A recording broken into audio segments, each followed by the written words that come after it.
I've always found attachment theory intriguing based on how much it makes sense. I mean, we are the products of our cumulative experiences, right? But after reading this book, I also realized that the attachment memes are often presenting incomplete information. Learning attachment theory will actually change your life and the way you approach all of your relationships. And a great place to start would be with the book Attached, which I'll be summarizing today. But first, hey there, welcome to this episode. I do hope that your weekend went well.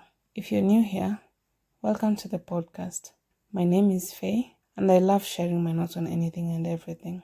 Thank you so much for stopping by. The overarching proposition in this book is that every human has a deep need to be attached to others. Amir and Rachel even proceed to say that attachment is a prerequisite for a happy and healthy life. And I agree, because the leading cause of death amongst older people is actually loneliness. At the end of it all, what really matters is who you have beside you, regardless of your attachment style. So, what lessons did I learn from this book? First, the desire for attachment is actually a genetic disposition. Being in a relationship makes you more resilient because you have someone who will go through the storms with you. When done right, a relationship can be your source of happiness and inspiration. Having a safe emotional ground to stand on makes you limitless in your daily ventures because you know that at the end, someone out there has your back, wants the best for you, and is always ready with open arms when you need a hug or some affirmation. On the other hand, a bad relationship will make you physically ill, with many studies showing that married women who report being unhappy in their marriages tend to develop serious health complications and lifestyle diseases that are linked to chronically high stress levels. This means that it is not enough to get into a relationship. You actually have to be in a good relationship in order to reap the benefits.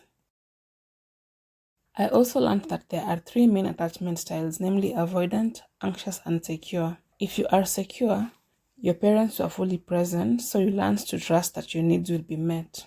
If you are avoidant, it means your parents are not present, so you learn that your needs cannot be met or that you have to meet them yourself.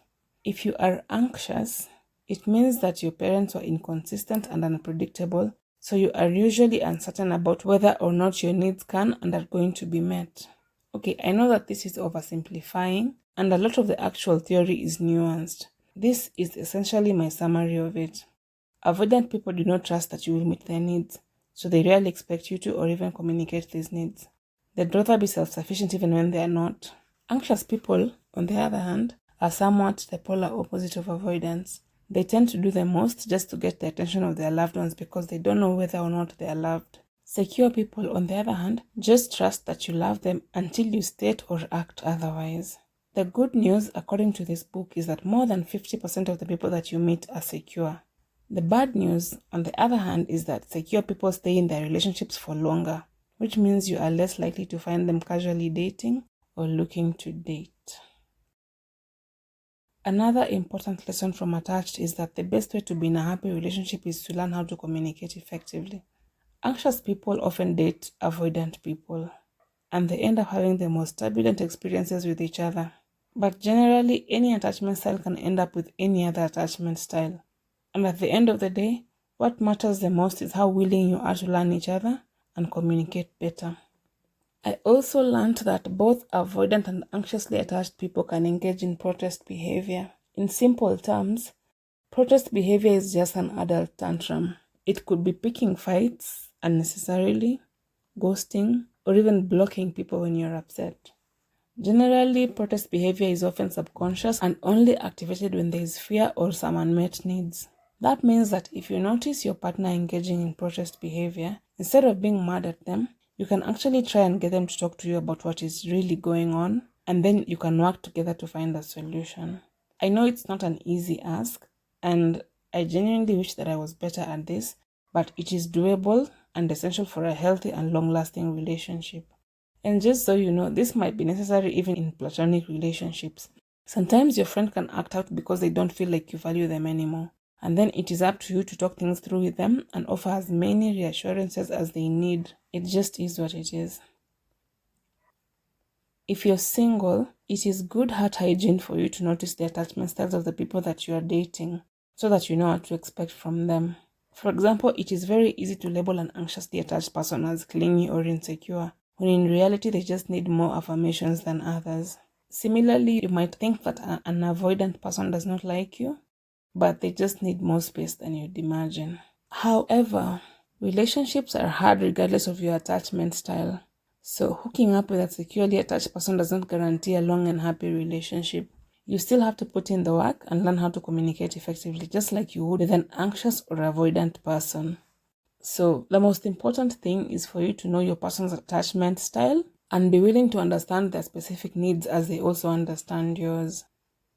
If you are already in a relationship, I think the greatest takeaway from this book is that any major differences that you experience can be resolved with proper and effective communication.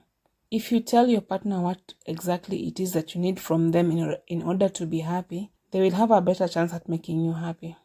The problem is that we somehow expect people to love us right without ever stopping to think, even to ourselves, how we want to be loved.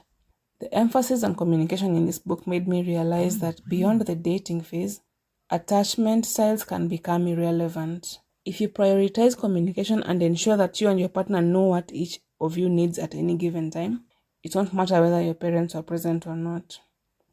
Another important lesson for me was that attachment styles can change based on the relationship that you're in.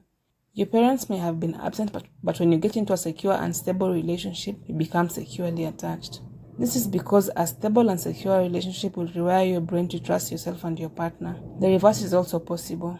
You can be a very secure baby, but when you get into shitty relationships, you become anxious or avoidant because your adult parents are showing you that you should not trust the people you love.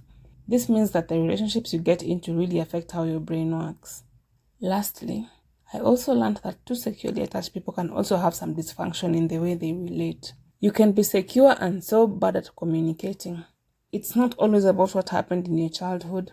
Adult pairings require a lot of intentional work, and sometimes you're just not ready for that shit.